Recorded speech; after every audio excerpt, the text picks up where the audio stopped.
Racism hit too close to home for some Missouri families. Good evening, I'm Brittany Pieper. And I'm Jim Rick. Thanks for joining us. KOMU8's Allison Ross is here in the studio with a special report, The Rise of Open Racism, how one case created a much larger problem.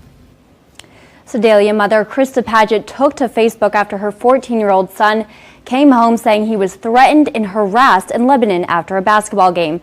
At first, parents thought it was Lebanon high school students that were doing the harassing, but after an investigation from Lebanon police, they discovered that the teens did not live in Lebanon. But this one post got 605 likes, 591 shares, and 339 comments. A lot of comments hinting that there may still be an issue in Lebanon. Krista Paget said she was, quote, mad, hurt, and plain disgusted after she says people yelled racial slurs at her son after his basketball game. Well, I was concerned for his safety and well-being and how it was, affecting him and how it was going to affect him in the future. One Lebanon resident took to Facebook after the incident happened, saying, quote, this is a joke. Sounds made up if you ask me. I'm sure something may have happened, but I doubt to the extent this woman is saying. And, to be honest, y'all are making yourselves look ridiculous and pathetic. It's crazy how us white didn't act a fool when Obama got elected, but now Trump gets elected, colored people start pulling out the racist card. One longtime resident says attitudes like that aren't new. My husband, one time a few blocks from our home, was called a derogatory name.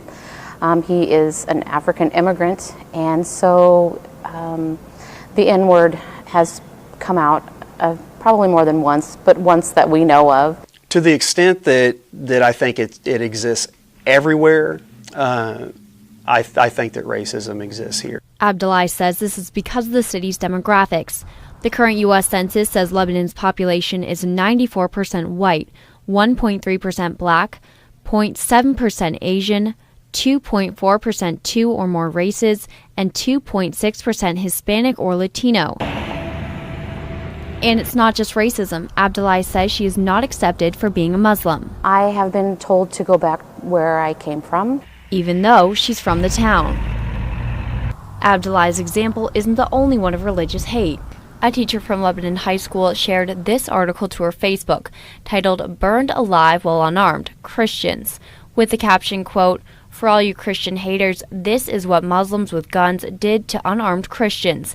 They used gasoline and just burned them alive, merciless. That sparked some complaints, but Lebanon Public Schools says it cannot comment on the specific issue. But J.C. Overstreet, Director of Communications, says, quote, Lebanon R3 school board policies do not condone discriminatory behavior by staff or students, and the district takes appropriate action with staff or students if these policies are violated in connection to school activities or job responsibilities. Ray says articles like this are reinforcing hate. Hate's hate. And if you're sharing things on social media or even in day-to-day conversation that you don't know are true, you're just, acting as a sound box for somebody else, that's not okay. Abdullahi says the recent national election has made things worse in Lebanon. They will drive around with Confederate flags and Trump flags, and for example, we had a rally at the city council the other day regarding a racist incident that happened in town, and